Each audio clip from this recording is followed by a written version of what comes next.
Wow, plenty of things to buy here. Hey, I'd like to go on a trip. I think that's Paris or somewhere in France there. Like to buy a house. And that's the sports car now. The red one. It's a better looking red, that one. Now, if you're going to try and save up and make a deposit on these things or buy them outright for the whole cash price, you need to look at the percentage investment, the percentage return you might get on your investment in the bank and so on. And compound interest is what you're looking for.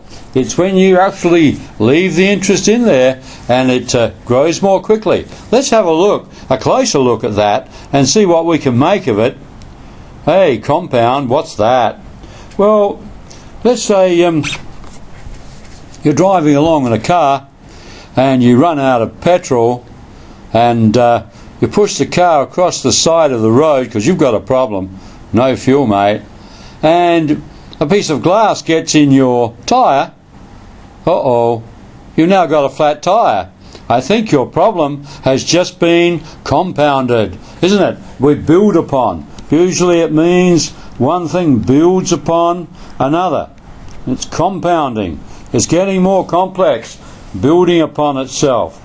So that's where that word comes from. Let's see how it works for investments and percentage interest and that sort of thing, because it's called compound interest or build upon interest. Let's have a look down here at the situation. I think we'll have a little bit of help here with this table. So if you put in the bank, as we did from the last presentation, $1,000 at the end of 1 year, there it is, at a rate of 6% per annum or per year, that principal earns an interest of 6% of 1,000. Have you got the idea of this multiplier now? 6%, let's just go over that, is 6 per 100, or 6 out of 100, which comes to decimal 0.06. So you can just multiply by 0.06 instead of multiplying by 6 and dividing by 100. It's a shortcut, multiplier effect. Okay, we're doing it for 1 year, so $60. Now back in the last presentation, if we did it for 2 years, it'd be 2 lots of that. But look at what happens if we don't take the interest out. And the bank keeps the interest, and our balance, our principal, is got the interest added to it. So now we go into the next year with 1,060. Hey, 6% for 1 year of this bigger amount comes to a bit more. Hey, I'm going to give that 3 ticks, mate. Okay, we want that. We leave the interest in there, then the next calculation is compounded. It's built upon not just our original $1,000, but our $1,000 plus our 60. It's building, it's compounding, building upon. Can you see the idea? So now, at the end of the next year, we've got what we came into the year with, plus that interest. But it's not 60. It's not 60 because it's worked out on a principle which building on the previous principle plus the interest. It's a compounding situation. Now here I've got it over here. This is the first line of calculation where it's compounding. The first line is just simple. If we don't take that interest out or leave it in the bank, it's compounding. It's building upon itself. So there's our next balance. We go into the third year here, finding 6% for 1 year. Hey, it's growing, it's growing, it's growing. Why? Because the interest is building upon the interest. We're actually finding 6%, not only of our money, look at that. We only started with $1,000 was ours at the beginning, and now we've got interest building upon interest. $123.60 worth of that money was the interest that we earned in the first 2 years, and we're now building 6% on top of that, building interest on interest. That's why it's called compound, mate. Okay, so now we have the amount we started with plus the interest is that. This has become a very long calculation, hasn't it? Because then we put this number down here and do it all again. And we keep going. And that's a lot of trouble when you're doing compounding, because you've got the interest that you had from the previous year added on, a new interest calculated, added on. It's building upon building and building. Building on. Build on. Interest, build on interest. That's the way to make money grow. Okay, can we do this more neatly mathematically? Let's have a look. Maths to the rescue, mate. Okay, can we see the pattern? After 1 year, you've multiplied by one lot of 0.06, and you've got an answer. Then you take that answer, see it is here? That's the answer there. After 1 year, you take that answer and you multiply by another 1.06. Why is it 1.06? Let's study that. Multiplying by 1 gives you your original value back. Then if you multiply by 0.06, you get the extra interest. So therefore, if we multiply by 1.06, then we will have grown it to the total after that time. Now that's useful, isn't it? That's going to help us not have to actually work it out and then add the interest every time. We'll multiply by 1.06. So now we'll have 1.06 squared, because that will be 2 years worth of interest would have been added. 2 years worth of interest. Okay. Now let's do it again. You take that amount after 2 years. You want the whole thing back again, and another 6%, so you multiply by 1.06. So now it'll be cubed. Can you see a pattern? Instead of getting the principal, adding another lot of interest and growing it like that, we can see a mathematical pattern.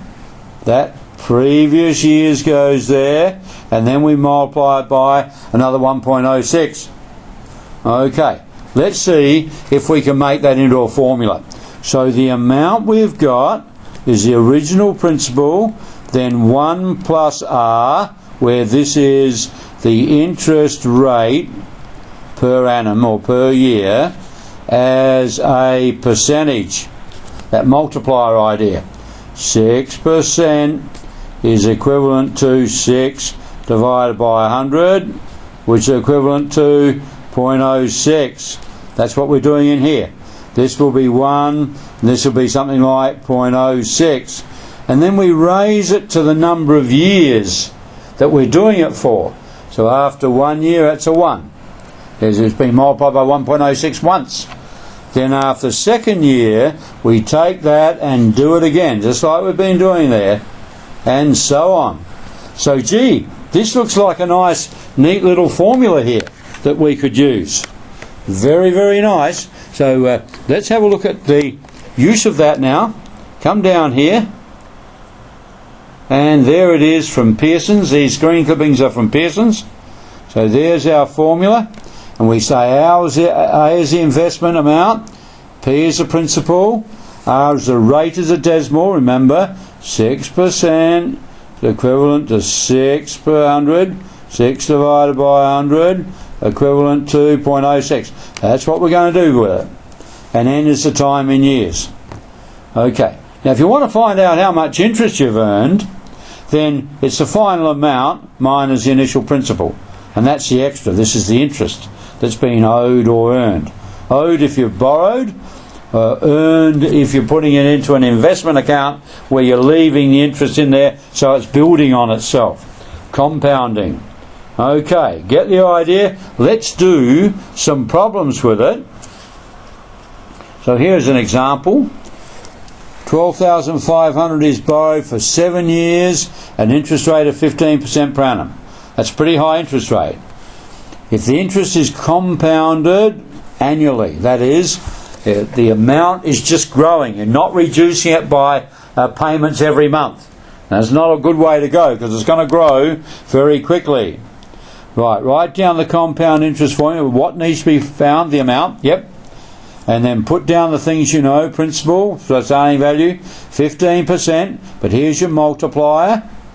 To save, multiplying by 15 divided by 100, and N is 7. Now write the things in the formula. You know the P, 1 plus R to the N, and we have that. Rounded always money to the nearest cent. So that's what you'll have to pay back. Wow, that's a lot more. Why? Because in this scenario, the P plus I is not reduced each year. You've made no payments. It's not reduced. Okay, it's just building and building. Every time they charge you interest, you pay nothing off, and it goes on the principal. Not a good way to borrow money, because it grows very rapidly. Now, if you were investing money and you didn't take the interest out and let it grow like that, that'd be really good. Okay, how much interest have you paid? Well, let's look. That's the amount minus the principal. So the amount it went to was that. The principal was 12,500. Wow! To borrow 12,500, you had to pay back an extra 20,750. This is not a good way of borrowing money. And usually in banks and that is not borrowed this way. It's on a reducing balance method as you pay something back each month, so the total amount owed in the account is reduced by that. So you're not paying the interest on interest on interest. It's taking the form of a annuity. You'll do that later on if you go on further in maths. Okay, let's have a look at another different sort of situation here. And look, you must be able to do these calculations up here, but I'm going to show you something on the Casio 9860 Plus. Go to the main menu, scroll down to TVM there, highlight it, hit execute, and then here we are, compound interest in there. TVM means time value of money. Okay, so there's several things here. Amortization is what I was just talking about for the debt, but we will only be using compound interest. So if you hit that, select that, scroll down, hit execute. Now here's what we just did. We said n was 7. Now in this one, you put the actual interest rate in, not a decimal in this software package on the calculator, not a decimal. The annual rate, you put a negative for the amount you're borrowing because that's coming out. You don't have that. You owe negative that if you like. There's no payments a year. PMT stands for payments. Now they're using a different formula here. Future value of your money. Okay, and PV is a present value. So the calculator uses this variation of the compound interest formula. Okay, and we'll adjust that even further later on. So this is the future value of the money, either borrowed or invested, and this is the starting or present value instead of amount and principal. Same ideas though. And then the payments per year, they're calculating one interest per year that they're charging you. So it's 1. And then if you hit, and whatever that is, F5, get future value, you find that the compound interest is that. Alright, so it can be done on the calculator. Good check if you can do it quickly, but you must be able to do it algebraically like we did up the top there before. Okay, let's have a look at another situation where you have that sort of formula. An increase in cost or value is called appreciation. It's going up. Value is going up. You buy an antique car. I think I must have a thing about cars here, mate. You buy an antique car, and over years it will go up. It'll appreciate in value. So these land, houses, collectibles, salaries, costs of food, all usually appreciate, go up over time.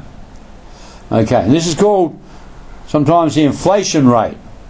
Now, the simple interest formula can be used to calculate a flat rate of appreciation, and that's not usually done. The compound interest formula is used to project a future cost or value on an annual increase. So let's take this. You have an antique car. Is it called an antique? I don't think so. An antique is usually paintings. We really call that a vintage car. Okay, let's say you've got this vintage car. And the accountant says we expect it to appreciate or increase in value at approximately 3% per annum. So you might say, well, what value would it have in 5 years. Let's say its present value is $15,000. Okay, as before, the amount or the future value is the 15,000, and then it's going to go up. So it's 1 plus what? 3% per annum is 0.03 is your growth factor every year for 5 years. And that then, on the calculator, would be your answer. And you'd round it off to the nearest cent. Money always the nearest cent. Now sometimes things like computers depreciate. Oh, what would you do in here if you're losing a percentage? So if it was a computer, let's say a computer system, sound system or something, 15,000, and it was losing value because new models were coming out, depreciating at, let's say, 3% per annum, what would you do? Your multiplier would be 1. You would lose each year 3%. Can you see it? So you'd only actually be multiplying by 0.97 because you're losing 3% each year. So can you see? I want you to be fairly flexible with this compound interest formula. It can be adapted for other things. Future value of anything is the present value, 1 plus r to the n, but this may be negative if it's going down.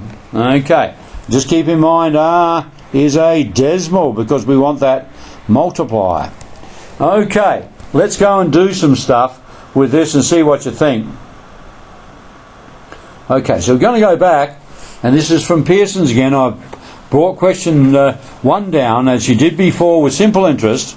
I want you to do the calculation we just did up above, and you can use either of the formula. The amount is 1 plus r to the n, or the future value is the present value 1 plus r to the n, where these are in years up here, and both of these are in years, so either of those, and this is as a decimal, and the rate is per annum. It's a decimal. Alright, so could you have a look at these? I think you need to do most of them. Just keep in mind if it's 1.1 or 3 years 9 months, we must have n as a number of years. So you might need a decimal like this. This won't do. 9 months won't do. Got to put them as fractions of a year or decimal of a year. And there's 12 months in a year, so I'll leave you to change that to a decimal. Right, pause the presentation, have a go. I'm going to show you the answers now. Okay, here are a set of answers for you. Okay, check them all out. Did you get them right? Remember, with money, people are fussy. Nearest cent. Cents make dollars. Get enough accounts, and the cents certainly add up in a bank. So get the cents right. Alright, let's move on and see what else we can do with this compound interest stuff. Here are a few questions here. Somebody's investing to save for a house or something, or a trip or something like that, and we're going to compare compound and simple interest. What is the better one? And then a loan here, and I think they're all just the same sorts of calculations there. Okay, just remember here, if you want to find the amount remember is the principal plus interest, so you might use the formula to calculate the interest, and then you might have to backtrack to find the rate. Okay, so you might think about that as a tricky way of doing question 7. So what simple percentage rate will an investment grow to that? So you've got to actually say that, and that, and divide it out to get the rate, the annual rate. Okay, how are you going? Let's have a look at the answers to those. Okay, there's some answers for you. And let's have a look at a bit of a head scratcher here for this type of problem here now. Complete the following table using an annual compounding period. So, this is annual compounding period means you're going to use this formula. R is a decimal, and this is to the number of years. This is the interest rate as a decimal for 1 year. So you might have to backtrack. Put in this, this and this. How would you find this? I think you have to divide both sides by something. Or you might have to do trial and error, or guess and check for some of them. Okay, see if you can work out. If you knew these, for example, how would you find n? How do you reverse a power? Okay, anyway, I'll leave you to puzzle that one. Okay, let's have a look at this clock. This clock is an antique clock by the looks of things. Say whether the problem should be modeled by a simple interest or the compound interest. Solve the problem. Okay, I'm going to leave you to think through that for yourself. The various ones in question 10. Okay, let's go to question 11. There we are. And this is talking about whether you understand the multiplier idea in using percentages as a decimal. Let's have a look at the answers to those then. Okay, how did you go? Quite a bit of work there. Okay. Alright, let's do the last little set of exercises. See what you think. 12 and 13. He has some money to invest. He wants to at least quadruple. That means times by 4. Hint over here. Choose a number for the amount, like 1,000, and then make it 4,000. Or you could let him start with P, and he wants it to grow to 4P. And you might have to divide both sides of the equation.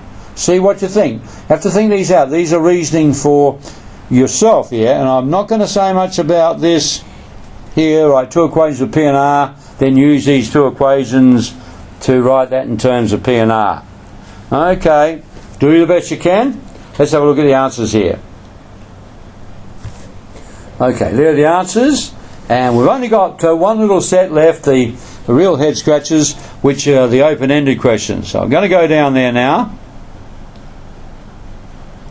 Here they are. Okay. Okay. Amount of investment here, given that the compounds to find a final value. Alright, you need to think about those. Alright, I'll give you some typical answers here.